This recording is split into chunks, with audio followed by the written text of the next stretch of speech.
Débat avec vous sur Sud Radio. Il pleut à Paris, alors figurez-vous que ça roule mal. Oh, tout de suite, Régis de Castelnau, vous êtes voilà, vous êtes dans le sud de la France et il fait beau. Magnifique. Ah bah ouais, bah nous il pleut et donc Virginie Leguet est en retard. Régis de Castelnau, vous êtes avocat. Votre blog Vue du droit, vous avez publié Une justice politique aux éditions L'Artilleur. Jadab, bonjour, vous êtes essayiste. Vous avez publié Retrouver la République, c'est aux éditions du Seuil. Du Cherche-Midi, voilà. Il faudrait le rajouter, Madame Boyofol, parce que c'est bien quand on cite les éditeurs. Voilà, je le rajoute. Alexandre Malafaille, président du think tank Sinopia. Et merci de ne pas avoir publié de livre. Et nous attendons Virginie Leguet, donc journaliste et éditorialiste politique.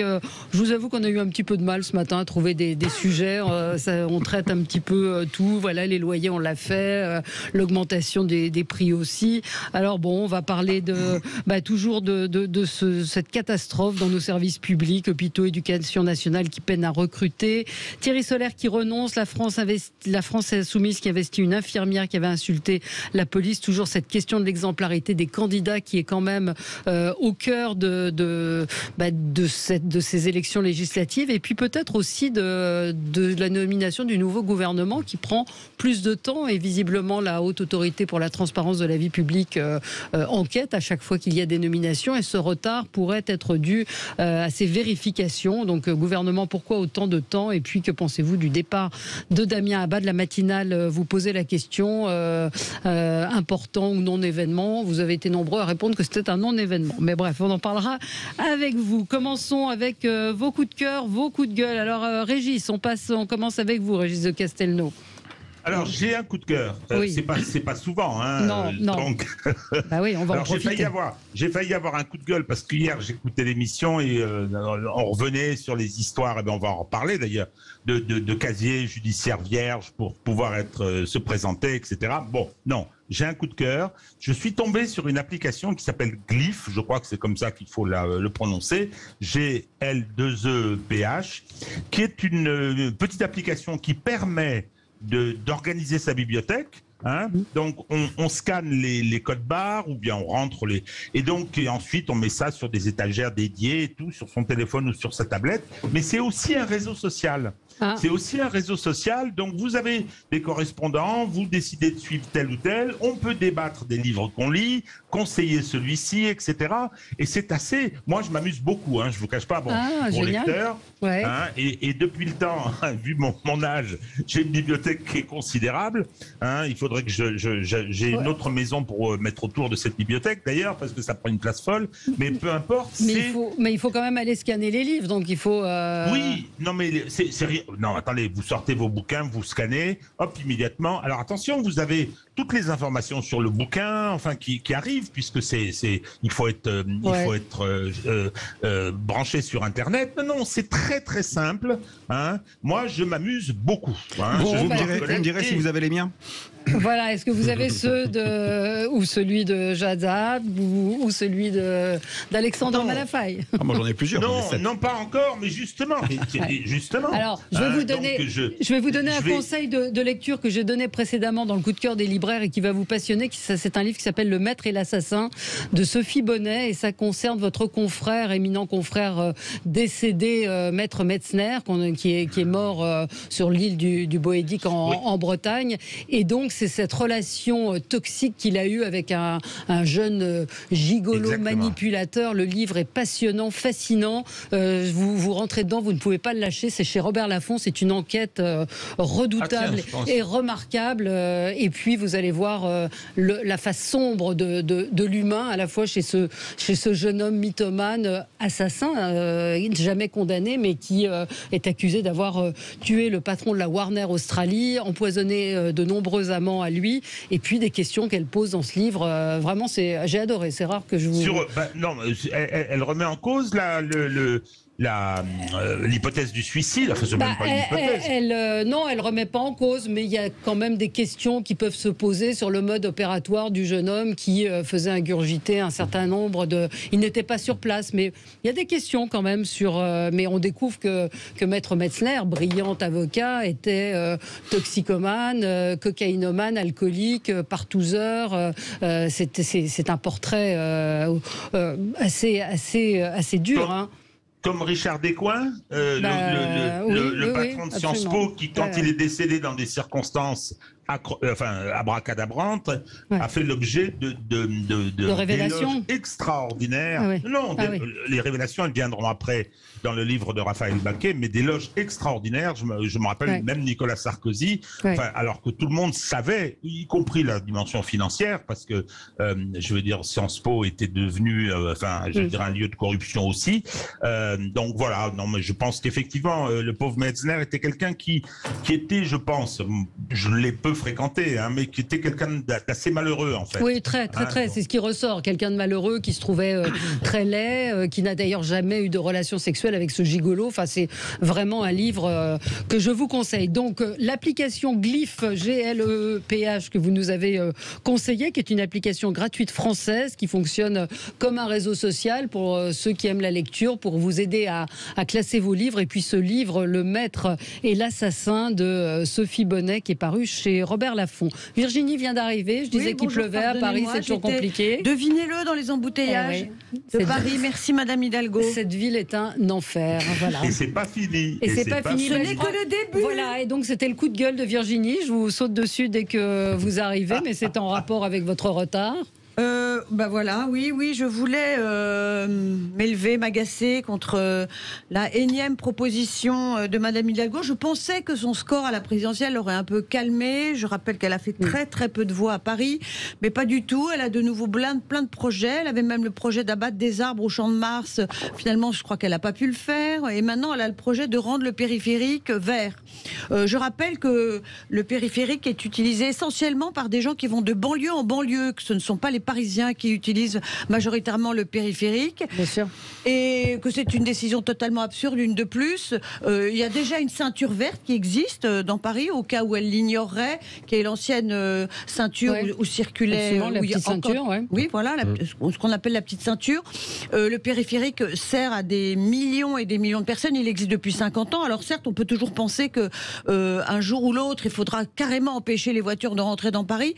Mais je trouve son projet absurde et j'ai goûté avec un peu de plaisir la réaction du préfet allemand, qui je pense la déteste d'ailleurs, mais qui lui a dit que non, mais à chaque fois ils se mettent dans des querelles tous les deux, et qui lui a dit que il n'avait été saisi à ce jour que d'une voie prioritaire pour les officiels, les athlètes, pour les JO, et que pour le reste elle devrait concerter avec lui. Concertation qui s'annonce hautement explosive. Mais c'est des avancées, des reculés en permanence. Alors, je voudrais ajouter une chose. Il y a 35 km de périphérique, pardon, je le dis simplement, 35 km de périphérique, et le périphérique a été inauguré en 73, et effectivement, je retrouve mes chiffres, 80% des utilisateurs du périphérique sont des gens qui vont de banlieue en banlieue. Et ce qui est fou quand même, c'est qu'elle est compétence seule quasiment sur le périphérique, alors que c'est un axe routier qui concerne la France entière. Valérie Pécresse réclame l'attribution. Ça, c'est un coup de François Hollande. C'est lui qui a donné la compétence transport. Vous direz un mot tout à l'heure, Régis, c'est l'heure du journal, il est bientôt 11h sur Sud Radio, à tout de suite. Les débats avec vous sur Sud Radio jusqu'à midi. Nous commentons ensemble l'actualité avec Alexandre Malafaille, président du think tank Sinopia. Régis de Castelnau, vous êtes avocat, votre blog Vue du droit, auteur également de ce livre Une justice politique paru aux éditions L'Artilleur, et vous êtes membre de la rédaction de Front Populaire. Virginie Leguet, journaliste, éditorialiste politique, et Jad Zahab, vous êtes essayiste, vous avez publié Retrouver la République paru aux éditions du Cherche Midi. Voilà, on va revenir, je le disais tout à l'heure avant que vous n'arriviez, Virginie, l'actualité est un peu plate. Vous avez osé commencer sans moi, vraiment, je suis surprise. Gouvernement, pourquoi tant de temps? Ce sera ce soir, mais c'est vrai qu'ils ont mis le temps. Damien Abad qui quitte la présidence des députés LR et qui se met en retrait.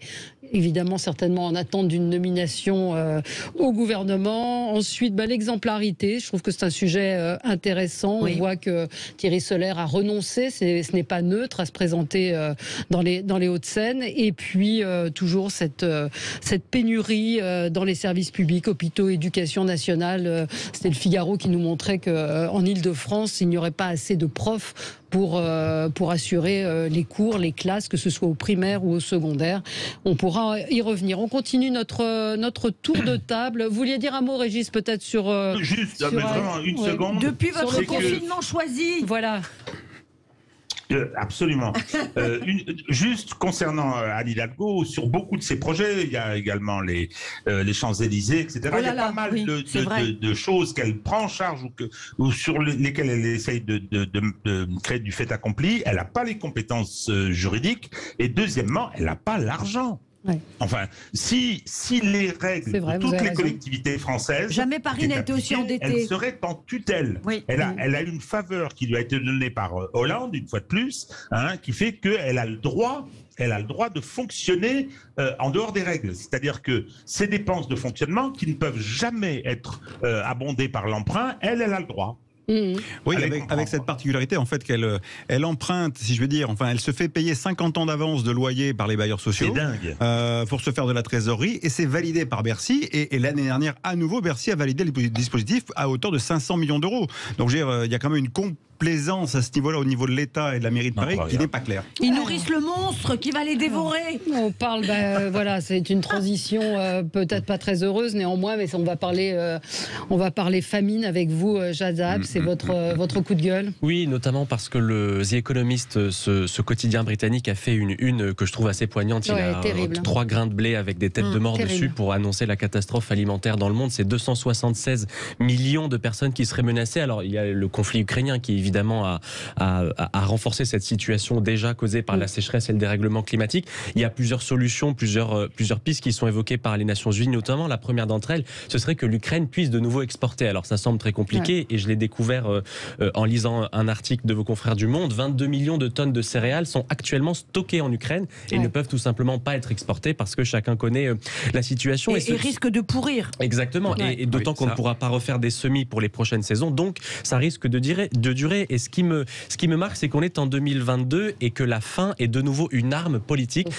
Vladimir Poutine le sait. Il a tout fait pour. Il a redonné à l'agriculture russe une force qu'elle n'avait pas du tout quand il est arrivé au pouvoir. Et la faim est une arme, on le voit aujourd'hui. C'est pas une arme très sophistiquée, mais c'est hélas, on est ramené à ce qu'on a de plus humain, des êtres de chair. Et donc c'est vrai que pendant que l'Ukraine se meurt sous les bombes, le reste du monde, et notamment le continent africain, se meurt parce qu'il n'y a pas d'eau, parce qu'il n'y a plus de nourriture. Et je voyais notamment sur la corne de l'Afrique la sécheresse aiguë en Somalie, au Kenya et en Éthiopie, où il n'y a plus aucune culture. Et c'est assez inquiétant. Alors les Nations Unies avaient lancé un appel aux dons des États et des entreprises privées.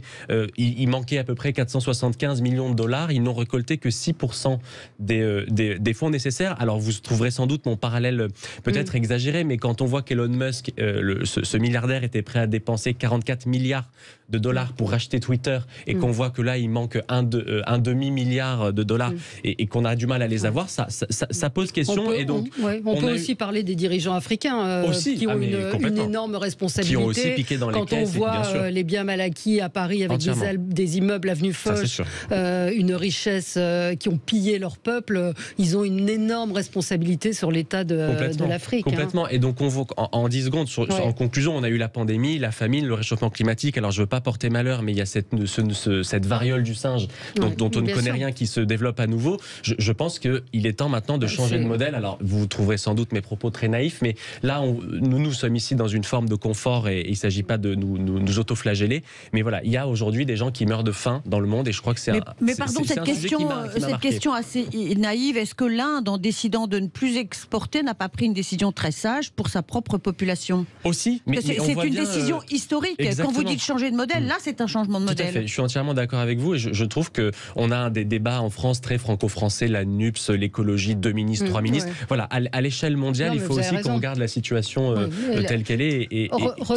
Regardez dimanche soir la fabrique des pandémies. On a reçu Marie-Monique Robin qui est allée enquêter. C'est une lanceuse d'alerte et elle explique comment ces pandémies se développent à cause justement de ce renoncement qu'on a à protéger la planète. Alexandre Malafaille. Je voudrais simplement dire que on aurait dû depuis déjà longtemps tirer les leçons de la manière dont le monde mondialisé s'était organisé avec ses dépendances de tout le monde à tous les niveaux. Et on n'en a pas pris la mesure. Et ça, je crois qu'il faut blâmer notamment les dirigeants des grands pays occidentaux qui voyaient bien quand même comment s'organisaient les flux, où étaient les stocks de dépendance, où étaient les problématiques énergétiques, où étaient les problématiques alimentaires. On voyait bien que tout ça était totalement lié. La crise sanitaire n'a fait que révéler à quel point le système était déjà dans un niveau de tension extrême. Et c'est pour ça que je pense que il aurait été bien meilleur pour l'humanité de trouver toutes les solutions pour éviter que Poutine en arrive à faire cette guerre. Parce que malgré tout, il y a un enchaînement. Et je suis persuadé que cet enchaînement... Mais ça vient de loin. Oui, mais bien sûr qu'il vient de loin. Alors quand on commence à débattre de ça, on dit oui, mais bon, Poutine est fou. Mais c'est peut-être pas la seule explication. Et ça fait 30 ans que quelque part quelque chose s'est construit. Et on aurait dû tout faire pour arriver à la paix ou à un compromis. Parce que maintenant, on va avoir bien plus de morts des conséquences de cette guerre, au-delà des frontières de l'Ukraine. Et on est nous, d'ailleurs, nous Européens et nous Français, en première ligne, ou si je peux dire en deuxième ligne, sur les conséquences économiques et sociales qui elles aussi sont redoutables. Donc je pense qu'il y a une responsabilité majeure et malheureusement, comme il n'y a pas de gouvernance mondiale, l'ONU n'existe pas et qu'en plus les pays gèrent en fonction de leurs intérêts, eh bien on en arrive à ce type d'extrémité. C'est encore une fois les plus démunis, les plus pauvres qui vont payer très cher. La mondialisation heureuse dont certains se targuaient va devenir une expression qui va ne plus être utilisée du tout, qui va ne plus pouvoir être utilisée. Ça, c'est sûr. Mais Régis, je voudrais intervenir là parce que la solution de compromis, elle existait. Ça s'appelait les accords de Minsk. On a été incapable, sous notre égide, on les parrainait, ces accords. Bien sûr, Pierre Morel, ambassadeur de France. S'ils avaient été appliqués, moyennant quoi ils n'ont pas été appliqués, on n'a pas eu ce courage-là. Et donc, le conflit commence par l'invasion russe. Et à ce moment-là, j'entends M. Bruno Le Maire, on va mettre la Russie à genoux. Mais enfin, voyons, premier producteur du monde de céréales, d'accord ? Premier producteur du monde de matières premières, énergie, uranium, etc., etc.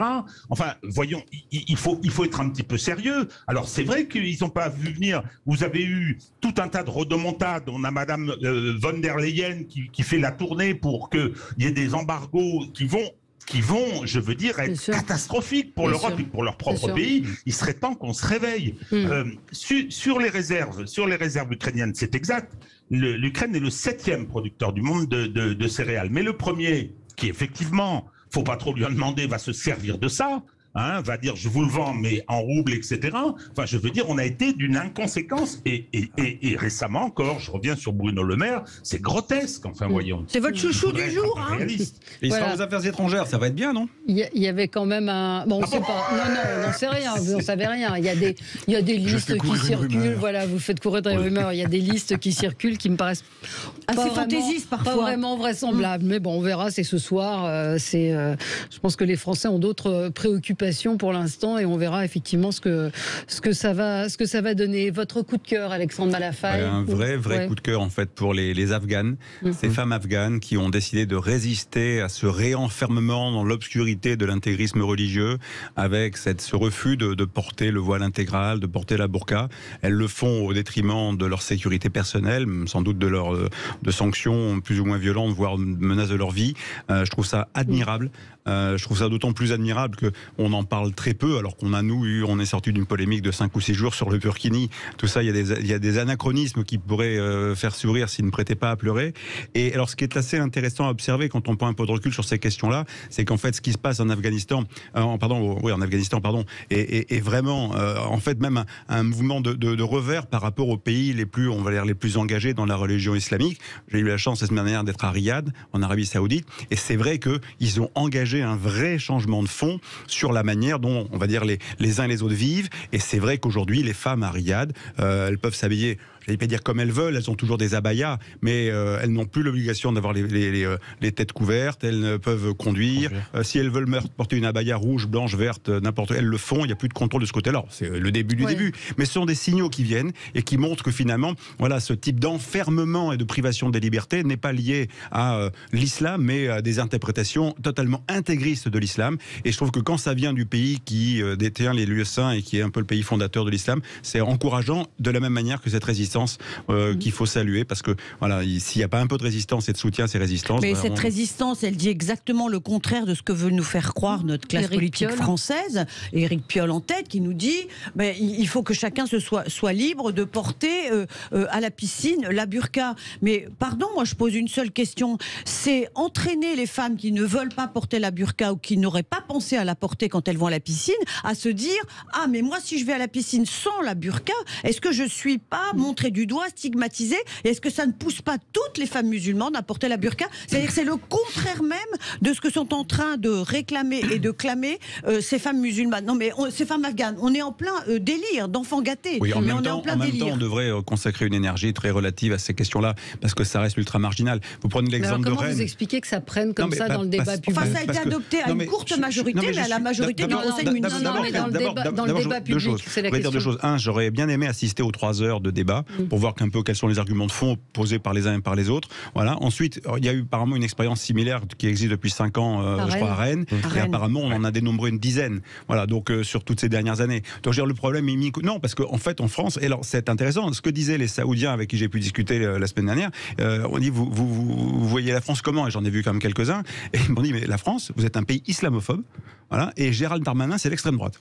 Voilà les lignes qui. Non mais je dis pas so what. Je dis pas so what.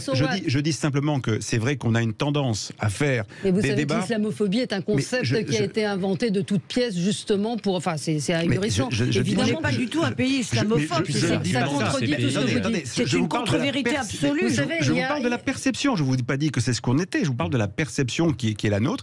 Et c'est vrai que quand on passe une semaine à faire un débat sur le burkini, je ne sais pas si en fait on est sur l'essentiel. Voilà. Je pense que c'est des sujets. Il faut combattre les dérives islamiques. Il y en a un son chez nous, mais il faut peut-être s'y prendre autrement que de cette manière-là. Voilà. Ça c'est mon point de vue. Et quand vous en parlez avec les dignitaires des 3 communautés, grandes communautés religieuses, effectivement, ils aimeraient bien qu'on fasse autrement plutôt que de continuer à se stigmatiser les uns les autres. Voilà. Mais c'est d'abord une question politique. C'est d'abord une question politique, et c'est-à-dire, bon, on est un pays particulier avec une conception de l'universalisme, avec un refus du communautarisme, hein, et aujourd'hui, la question de l'islam, qui est une question politique, la question de l'islam politique, je le dis différemment, c'est bien évidemment, ça s'inscrit dans une réalité sociale segmentée, contradictoire, qui fait que ça devient un enjeu. Je veux dire, il y a une stratégie salafiste pour ce pays. Stratégie qui est encouragée par une partie de nos élus. Je voudrais mettre un bémol. Attendez, je voudrais mettre juste un petit bémol. Puis après, à dessein, exactement, à dessein. Alexandre, oui, je pense qu'on a un mouvement de sécularisation de l'islam, hein, et c'est peut-être une des conséquences de la globalisation, hein, et je pense, quand on voit les études, etc., dans le Maghreb, le nombre de gens qui désormais assument de s'annoncer non-croyants, je suis très, très relativement optimiste sur cette sécularisation, et ce qu'on voit effectivement dans les Émirats, alors c'est particulier, hein, sur le plan économique, mais je pense que il faut être plutôt optimiste. Alors attendez, vous allez répondre après, je suis désolée, c'est une page de pub. À tout de suite. Allez, on est ensemble jusqu'à midi. On a continué notre débat suite au coup de cœur d'Alexandre Malafaille, donc sur ces Afghanes qui ne se plient pas à l'obligation de la burqa. Et Jadzad, vous vouliez répondre, continuer ce débat. Oui, je vous remercie pour votre coup de cœur d'ailleurs, parce qu'évidemment, il faut qu'on n'oublie pas ce qui se passe là-bas et soutenir ces femmes qui se battent pour leur liberté et le droit de s'habiller comme elles le souhaitent. Et ce que vous disiez sur la vision de la France dans le monde arabe, moi je vous parle en tant que franco-libanais, mais comme quelqu'un qui a aussi fait parfois des débats et des plateaux télé dans le monde arabe. arabe. Et en France, moi je défends la laïcité, c'est-à-dire le droit des femmes à s'habiller comme elles le souhaitent. Non, c'est pas ça la laïcité. On me traite. En France, on me traite d'islamo-gauchiste parce que je dis la laïcité, ça n'est pas la neutralité de la France, c'est la neutralité de l'État. Et au Moyen-Orient, quand j'explique ce qu'est notre vision de la laïcité, on me traite d'islamophobe pour faire le lien avec ce que vous disiez. Donc c'est un débat que je trouve très intéressant, d'autant que c'est des sujets qui me marquent assez. Mais au risque de vous décevoir, sans vouloir préjuger de ce que sera l'avis du juge administratif que Gérald Darmanin a saisi, il est très vraisemblable que le tribunal administratif qui a été saisi pour casser la décision du tribunal de Grenoble n'aille pas dans le sens du ministre de l'Intérieur, parce que, et c'est pour ça qu'on a un débat en France qui est très intéressant, et sans doute peut-être faudra-t-il faire évoluer cette loi. Le principe de laïcité aujourd'hui n'interdit pas, et ça c'est le droit, je ne fais pas de politique, le principe de laïcité n'interdit pas le port du burkini. Si on a interdit en France le voile intégral, vous savez, la burqa totale, si Nicolas Sarkozy et Jean-François Compé ont fait passer cette loi, c'était pas au nom de la laïcité, c'était au nom du trouble à l'ordre public. Et donc c'est là peut-être qu'il faut qu'on ajuste en effet notre loi de 1905 sur le laïcité. Moi je crois que, et c'est un débat qu'on a eu tout au long de la campagne, et notamment ici, je vous en remercie, moi je considère que c'est une revendication qui est identitaire, communautaire, moins religieuse en effet, que vous preniez l'exemple de l'Arabie Saoudite, que politique. C'est un message politique quand on s'habille comme ça. Alors encore une fois, est-ce qu'on peut se permettre de savoir quelles femmes le font librement, quelles femmes ne le font pas librement? C'est un débat très complexe, mais parce qu'il y aura beaucoup d'émotions quand le tribunal administratif dira non, la délibération, s'il le fait évidemment, du conseil municipal de Grenoble n'est pas illégale. Il y a des maires qui avaient interdit le burkini sur les plages, le Conseil d'État avait cassé justement en disant le principe de laïcité n'interdit pas, et comme le visage et on voit le visage, il n'y a pas de trouble apparent à l'ordre public. C'est un vrai sujet qu'il faut qu'on aborde évidemment pour ce qu'il est un sujet de droit, sans plonger dans l'instrumentalisation politique des uns, qu'ils soient des élus qui essayent de racoler des voix, ou des autres qui sont là pour faire passer des messages politiques et communautaires. Moi, pardon, je repose la question. Ça sera donc, c'est un règlement, on est bien d'accord, il s'agit d'un règlement. Que vont faire les femmes qui jusqu'à présent, les femmes musulmanes qui jusqu'à présent allaient dans une piscine sans se poser du tout la question, en étant habillées comme une femme non musulmane? Est-ce qu'elles vont se dire, ce règlement-là me concerne et je dois moi aussi me mettre en burkini? Moi, il me semble qu'il y a là une manœuvre, alors probablement involontaire, mais une manœuvre qui va consister à faire que toutes les femmes musulmanes vont petit à petit se dire, ok, moi je veux pas d'ennui, je veux pas être montrée du doigt par les autres et je vais porter un burkini comme les autres. C'est sûr qu'il y a un message qu'on fait passer. Enfin, je rappelle qu'il s'agit d'un règlement, ça s'agit pas de... Mais je pense qu'il ne faut pas s'affoler. Je pense que malgré je m'affole pas. tout ça finira par... Ça va être la pompe naturelle. Avec un peu de temps et avec... Voilà, si les choses évoluent, comme l'évoquait notre ami Régis, si les choses évoluent comme l'islam a l'air d'évoluer dans le monde, je pense qu'il y a des gens qui ne partagent pas du tout votre avis. Mais qu'il y a un islam politique qui est très fort. Mais c'est vrai, en France en particulier, oui. Et qu'il y a une poussée pour entrer en politique par la société. Regardez ce qui se passe en Belgique. Il y a d'ailleurs des candidats, je crois, aux élections législatives, une cinquantaine de ce parti. Mais parce que c'est une... Pardon, je vous coupe en 10 secondes. Je crois que c'est une revendication politique beaucoup plus que religieuse. Il faut la combattre sur le terrain politique et ne pas associer... Moi, je dis toujours, il y a autant d'islam qu'il y a de musulmans. Chaque musulman croit... Ils le font au nom de l'islam. Mais donc il faut les démasquer, il faut les traiter non pas du point de vue religieux, parce qu'on attaque sans le faire exprès plein de croyants qui croient, j'allais dire, dans le cadre de la République, et eux qui ont une revendication politique, identitaire, communautaire. Il faut traiter les symptômes, mais le traiter du point de vue politique. Et donc je pense que ce sera temporel ou temporaire, même si ça dure un petit peu trop longtemps. Et je pense aussi qu'il y a peut-être une réalité qui motive aussi le...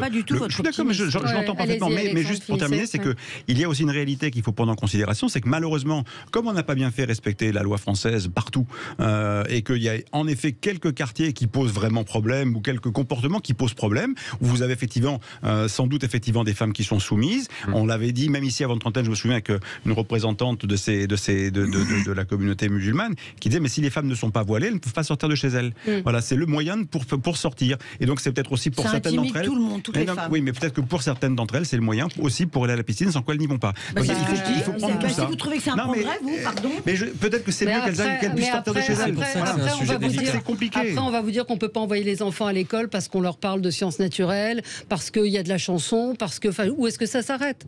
Où est-ce que ça s'arrête? On va vous dire, si vous ne changez pas les programmes scolaires, les enfants n'iront plus à l'école. Donc ça permet aux enfants d'aller à l'école. On peut pousser le raisonnement très loin. On peut aller très loin, mais dès que vous ouvrez ce type de débat, c'est sans fin. mon optimisme, il est sur un mouvement de fond.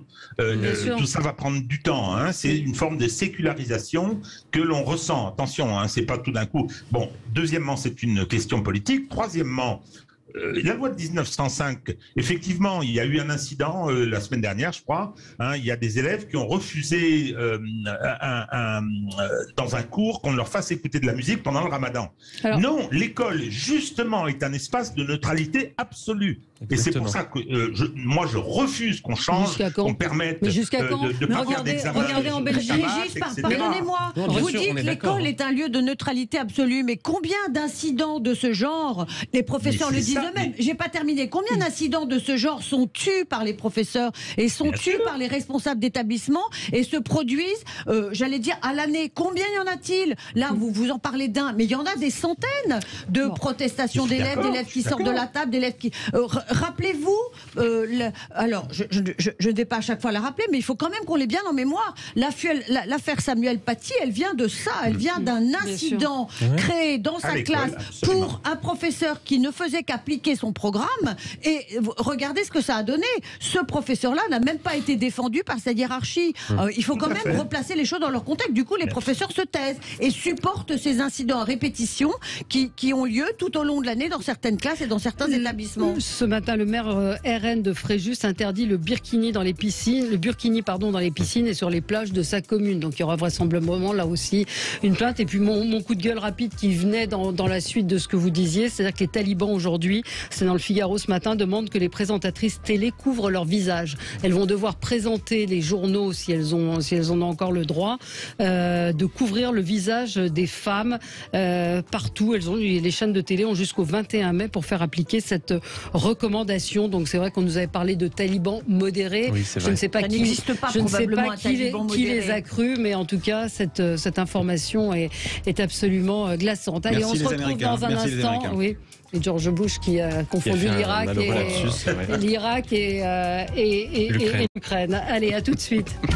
Allez, on change de sujet, on va parler politique. Le gouvernement donc a mis du temps pour composer son gouvernement, et puis Damien Abad quitte la présidence des députés LR, il se met en congé du parti. Visiblement, il va intégrer ce gouvernement. Hier, Elisabeth Borne disait on ne va pas se mettre la pression, décider là maintenant tout de suite, on veut la meilleure équipe. Alors il y a plein de listes qui circulent. Le départ de Damien Abad, peut-être un commentaire, non-événement ou... Il était temps. Oui. Je pense qu'il est... Non, mais le type, il a fait quand même campagne pour LR.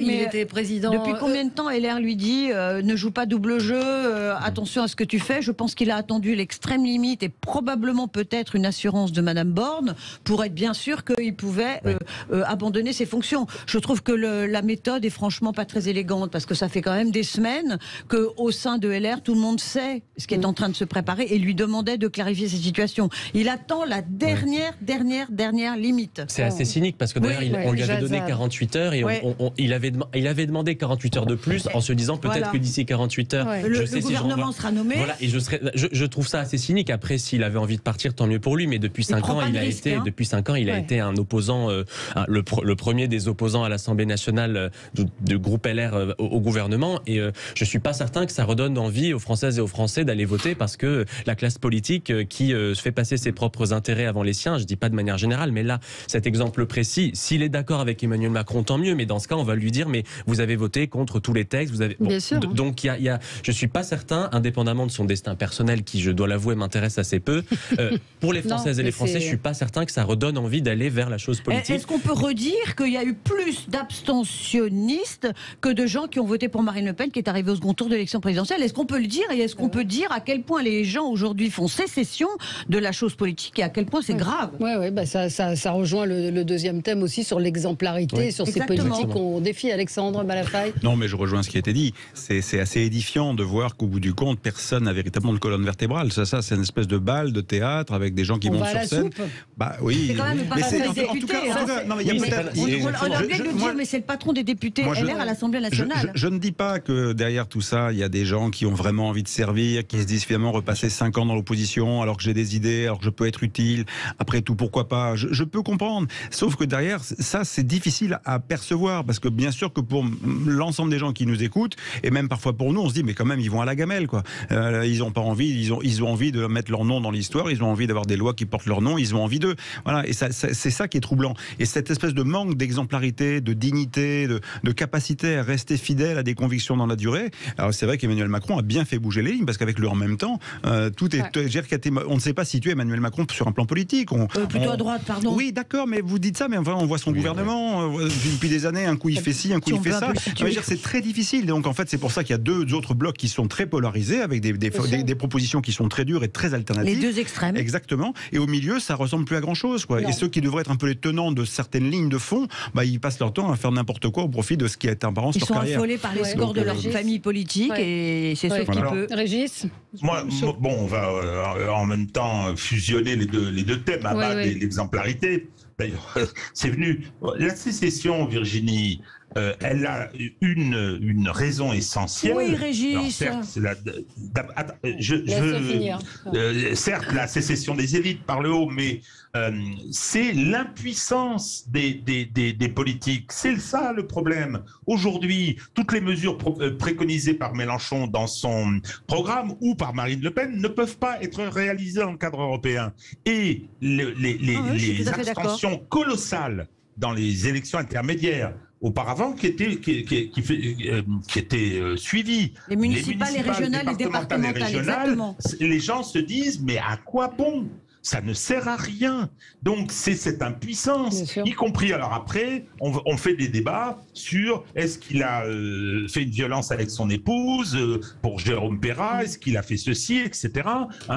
Parce que c'est tout ce qui nous reste. C'est tout ce qui nous reste. C'est si vous voulez, les questions de la corruption, quand on voit pourquoi est-ce que Balkany était réélu, personne ne se faisait d'illusions sur lui, et je trouve tout à fait normal qu'il ait fini par payer. Mais il n'empêche que c'était un bon maire pour les gens. Donc, je ne dis pas que j'aurais sûrement pas voté pour lui, mais je veux dire, c'est une réalité. Cette abstention, elle n'est pas parce que les gens...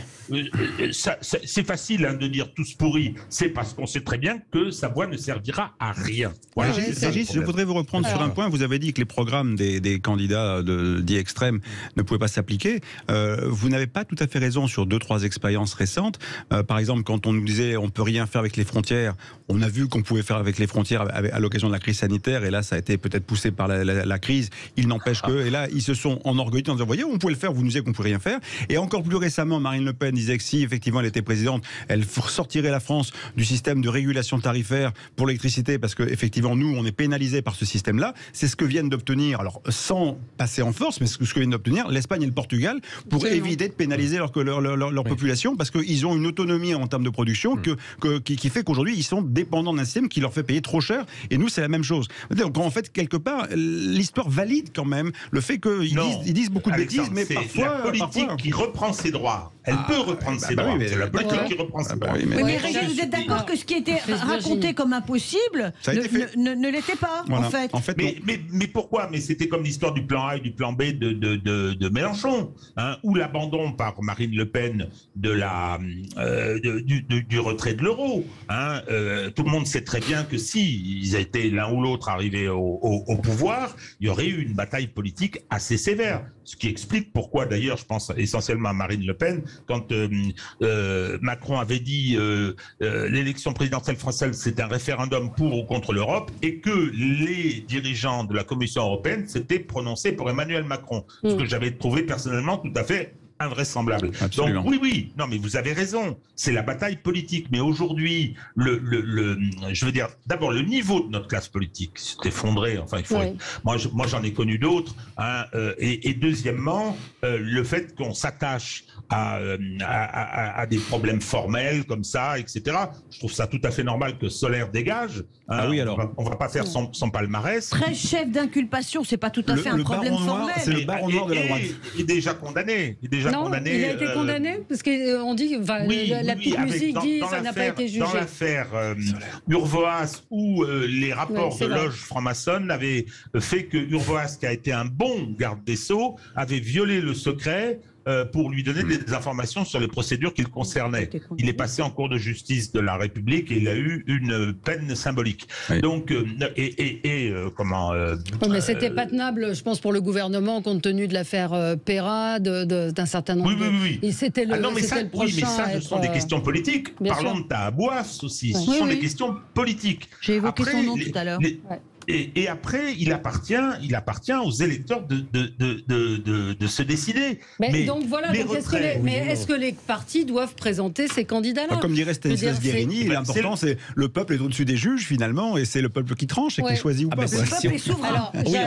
Si on prend cette voie-là, on plonge dans le populisme. Enfin, pardon, mais en France, il y a quand même une justice qui est indépendante. Le peuple, il se prenne. Déjà, je déteste qu'on emploie l'expression de peuple, parce que le peuple n'existe pas. C'est une construction. Il n'y a pas deux personnes qui pensent la même chose en France. Et c'est heureux, mais quand on dit que le jugement du peuple est plus fort que le jugement du droit, enfin, on bascule dans un régime politique où il n'y a plus aucune norme, où il n'y a plus de présomption d'innocence, où il n'y a plus de droit à se défendre. Moi, je pense que, en effet, les électeurs sont maîtres du destin politique de la France, mais notamment il y a deux choses à distinguer. Quand on a des personnes qui sont condamnées, la justice s'est prononcée, donc il me semble quand même qu'il faut que les partis prennent leurs responsabilités, et ensuite, quand il y a des affaires en cours, ils sont présumés innocents, c'est le droit. De la même manière que s'ils sont condamnés dans une affaire et qu'ils font appel, et ben le jugement est suspendu, et donc il y a encore une affaire de justice en cours. Mais je pense que les Françaises et les Français, vous disiez, les gens ne vont plus voter parce que la classe politique est impuissante. Je ne crois pas. Dans le cas de Jean-Luc Mélenchon et de Marine Le Pen, c'est parce qu'il y a les politiques mentent, parce qu'on ment pendant la campagne présidentielle et les différentes campagnes, et ensuite forcément on ne peut pas mettre en œuvre un projet, et on sait comment. Non, mais bien sûr. Moi, je ne peux pas vous laisser dire ça.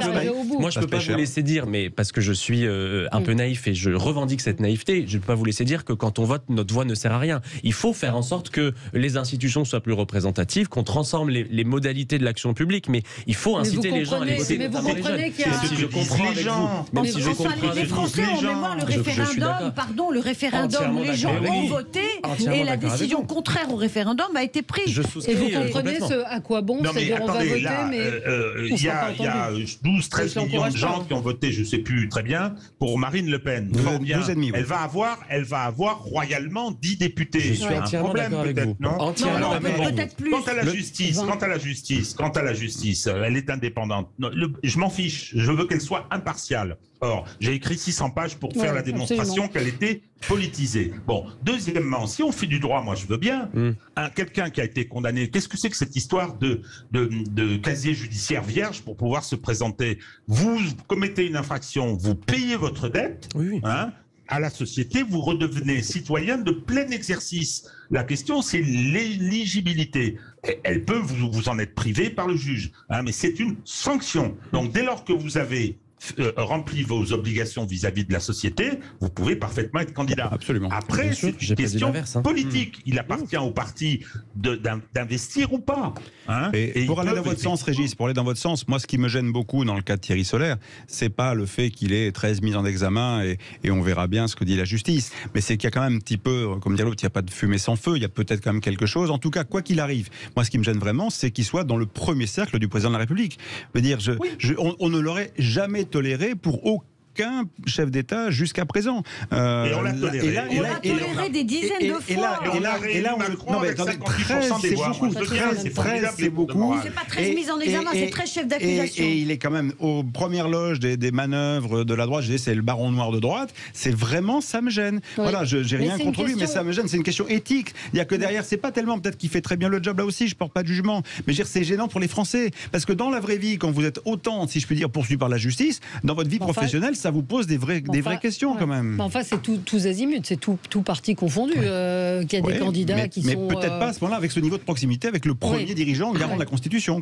Mais qui vient d'être réélu triomphalement. Moi, et qui a le premier République exemplaire en 2017. Il a perdu 3 millions de voix entre 2017 et 2022, c'est pas un triomphe.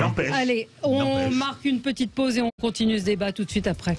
Les débats avec vous sur Sud Radio jusqu'à midi. On verra le gouvernement donc ce soir. Arrêtons les spéculations. l'éducation. On parlait de cette... c'est le jeu préféré des journalistes. Puis alors, on reçoit des listes, encore une fois, toutes plus avec farfelues. la règle immuable qui fait que plus les noms sont cités, moins vraisemblablement ils seront les nommés et qu'on peut avoir des surprises. Je voudrais quand même qu'on parle encore des hôpitaux, de l'éducation nationale. Enfin, on a un peu l'impression quand même qu'on est dans une forme de chaos. Vous évoquiez Alexandre Malafay pendant la pub, le Quai d'Orsay qui se met en grève. Ah oui, ça c'est vraiment assez fascinant, parce que s'il y a bien des maisons dont on n'imagine pas qu'elles puissent avoir à un moment donné ce type de perturbation sociale de premier rang, et avec les éclaboussures que ça donne effectivement dans les médias, et bien pourtant une bonne partie des diplômes du Quai d'Orsay, les jeunes notamment, ont décidé de se mettre en grève. Alors ça durera ce que ça durera, mais ils sont soutenus par les syndicats, puisqu'en fait quand on est diplomate, on a un métier et on est là pour exercer un métier au service de l'État, et normalement de le faire pour une vie, c'est une carrière au service de l'État, parce que la diplomatie c'est quelque chose qu'on n'improvise pas. Aller parler dans des pays étrangers. C'était même un des corps les plus prestigieux de l'École nationale d'administration. Et donc il se trouve que dans la foulée de la réforme de l'ENA et de la suppression des grands corps voulus par Emmanuel Macron, il y a un décret qui est sorti le 17 avril qui a mis un terme au grand corps des ambassadeurs et au grand corps des préfets. Et donc de fait, ça veut dire que demain, vous pourrez faire l'école du Quai d'Orsay, vous pourrez faire l'ENA, vous pourrez faire ce que vous voulez, enfin l'ENA ou autre chose, et puis vous pourrez même venir du civil, être comme vous, comme moi, et puis vous retrouver, pourquoi pas, nommé au gré des opportunités, on va dire, ou des amitiés, pour aller vous représenter la France. Alors c'est ce que font les Américains, hein. Les ambassadeurs américains sont en général nommés dans les grandes villes en particulier, ce sont les grands soutiens financiers du président élu. Et donc ils nomment, ils placent, etc. Alors derrière il y a des armées professionnelles, mais il n'empêche que le diplomate en chef, c'est pas un professionnel. Chez nous, on a voulu faire exactement le contraire. Là c'est une dérive à l'américaine, c'est assez pénible parce que on voit bien quand même que c'est un vrai métier. Enfin, je le disais en aparté, pour avoir été la semaine dernière en voyage à Riyad, j'ai pu rencontrer nos équipes diplomatiques. Très sincèrement, ce sont des gens qui comprennent ce qui se passe et qui ont de la continuité, qui ont des parcours au Moyen-Orient. Ils ne sont pas là par hasard. Donc on peut vraiment discuter avec eux. Et le fait de casser comme ça ces filières, de casser ces filières d'excellence, parce que même si on peut faire plein de reproches au Quai d'Orsay, voilà. Et puis il y a un deuxième problème, c'est que ça rejoint votre préoccupation sur les hôpitaux. Les effectifs du Quai d'Orsay, c'est moins 50% en 30 ans. Voilà. Alors là aussi, ça pose des vraies questions sur comment on fait le job, comment on occupe les positions. Dans certains pays, on a même retiré nos antennes de la DGSE. C'était le cas en Ukraine. Quand même. On a retiré l'antenne de la DGSE en Ukraine. C'est extraordinaire. Donc il y a un problème de moyens qui se traduit à l'hôpital. Et l'hôpital, lui, mon analyse à moi, très modeste, c'est dire si ça va aussi mal, c'est que c'était déjà en flux ultra tendu jusqu'avant la crise sanitaire. Et la crise sanitaire, pour toutes les raisons qu'on a pu évoquer ici pendant des dizaines et des dizaines de fois, entre le manque de moyens, les clivages qui se sont nourris avec la question de la vaccination, les gens n'ont plus envie d'aller bosser et le recrutement est arrivé. On peut souligner à quel point la crise sanitaire a mis en exergue des choses que la classe politique taisait soigneusement et que les Français ne voyaient pas, qui était la fragilité de l'ensemble du fonctionnement de notre système. Et là, on en subit les conséquences alors que la crise sanitaire semble s'éloigner de nous. Oui, maintenant, on peut revenir à ce qu'on évoquait, c'est-à-dire l'éducation nationale. Hier, le Figaro alertait sur le fait qu'il n'y aurait pas assez de profs pour combler tous les postes. Donc il y a l'éducation nationale qui va mal. L'hôpital, on voit qu'il y a un certain nombre de services d'urgence à qui Bordeaux, sont obligés. Il n'y a plus de services d'urgence la nuit. Dans un hôpital, dans un des hôpitaux, il y a une vingtaine, je crois, de services d'urgence qui ne peuvent plus accueillir dans des conditions correctes. Donc qu'est-ce qui s'est passé aussi pour qu'on en arrive là ? C'est ce que vous disiez à l'instant, la question de l'attractivité de ces métiers-là. Quand on est un professeur et qu'on commence à un petit peu plus de 1500 € par mois, c'est juste pas possible dans l'époque qu'on vit. La même chose quand on est un infirmier et qu'on commence une carrière au service des autres. Et donc le premier enjeu, il me semble, mais je peux évidemment me tromper, c'est l'attractivité. Alors je dis pas que rien n'a été fait. Il y a eu un Grenelle de l'éducation qui a commencé à revaloriser les enseignants, ce qu'on a appelé un Ségur de la santé qui a aussi commencé à revaloriser les professionnels de santé. Mais je pense que de manière générale, il faut qu'on se pose nous aussi la question de qu'est-ce qui doit demain faire partie du champ de ce qu'on appelle le service public. Parce que le service public en 2022 n'est pas le même que le service public en 1958. Donc il faut qu'on ait ce véritable questionnement, peut-être même plus philosophique et politique, sur qu'est-ce qui doit aujourd'hui rentrer dans le champ du service public ou non, qu'on ne devienne pas les États-Unis où quand on va faire un test PCR, vraisemblablement, j'espère qu'on n'aura plus à en faire des tests PCR, mais on sort sa carte bleue quand on arrive à l'hôpital ou à la pharmacie. Et puis ensuite, revaloriser les carrières, parce que quand il y a plus de postes que de jeunes qui se présentent au concours de maîtres des écoles notamment, ça pose la question des vocations et donc l'attractivité financière aussi, le salaire, pardon de revenir à des sujets aussi basiques, mais il faut un salaire digne, notamment dans la période actuelle. Donc je pense que et puis la territorialisation territorialisation aussi, peut-être que c'est le moment d'enclencher un grand nouvel acte de décentralisation pour rapprocher les services publics, sans pour autant que l'État ne se défausse sur les collectivités. C'est dans un tel État aussi que ça va être... oui, je voulais dire un mot sur la réforme de l'État qu'avait promis Emmanuel Macron en 2017 et qui aurait probablement, si elle avait été lancée, effectuée, je reconnais que c'est une tâche immense, mais permis de comprendre pourquoi cette administration française, qui est quand même très importante, pourquoi elle ne fonctionne pas assez bien, pourquoi il y a des fonctionnaires qui sont dans les bureaux et pas sur le terrain. Enfin, moi j'ai le souvenir de médecins et des responsables des hôpitaux qui ont dit que pendant le premier confinement, rappelez-vous le confinement où tout le monde était chez soi, jamais ils n'ont aussi bien travaillé parce que l'administration s'était tout simplement mis en retrait et qu'ils ont retrouvé les manettes de leur service, les manettes de leurs décisions et que jamais ils ont aussi bien travaillé. Donc que font les gens qui sont dans les bureaux? Est-ce qu'il n'y en a pas trop? Est-ce qu'on ferait pas mieux là de réellement réorganiser, faire le ménage? Et comment cette administration, pardon de le dire, qui est pléthorique, ne se parle pas à elle-même et entre différents services ou différentes directions fonctionnent en silo? Là, il y a un travail énorme à faire qui n'a pas été fait depuis 30 ans, par lâcheté, par manque de courage, parce que c'est un truc tentaculaire. Enfin, comment on reconstruit? Là, on est dans une urgence qui va être... Mais peut-être qu'il faut mettre un plan pour reconstruire proprement. Oui, mais qui va être vital. Mais là, on a le nez sur des services d'urgence. Il y a une urgence qui va être là. Régis, il est parti? On a perdu Régis, on va le retrouver. Mais il y a une urgence immédiate qui est de dire demain on va à l'hôpital, on ne peut plus être soigné et accueilli. À la rentrée prochaine, est-ce que vos enfants auront des enseignants?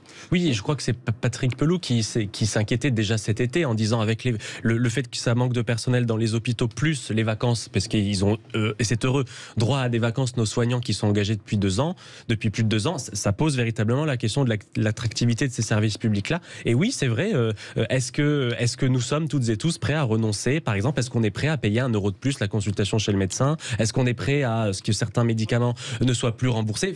Alors, je prends véritablement l'angle un peu provocateur, mais déjà à être le cas je pense que c'est une véritable question qu'il faut qu'on se pose le contour de ce qu'on appelait un temps notre État-providence. Qu'est-ce qui doit ou non demain encore faire partie de cette solidarité nationale? Est-ce qu'il faut changer notre façon de consommer aussi des services publics parce qu'ils ne sont pas gratuits, on les paye par nos impôts. Et moi, je trouve qu'on ne mesure pas assez, à la fois, ça me permet d'en parler, la chance qu'on a d'avoir des services publics qui sont existants. On parlait tout à l'heure des États-Unis. Moi, je peux vous parler aussi du Liban où l'école ou l'université, on la paye quand on entre et donc il y a une véritable discrimination à l'entrée. Voilà, on a un système où malgré tout, on est tous contributeurs, c'est pas gratuit, mais peut-être qu'il faut se poser cette question-là plus philosophique, mais je suis d'accord avec vous, ça n'enlève pas l'urgence des prochains mois. La question du court terme, juste pour rebondir sur ce que vous disiez. Attendez, Régis, il y a Alexandre la question du qui court terme, c'est que déjà, si on voulait un peu apaiser les choses, il faudrait que la puissance publique, la parole publique, en tout cas les gouvernants qui vont arriver,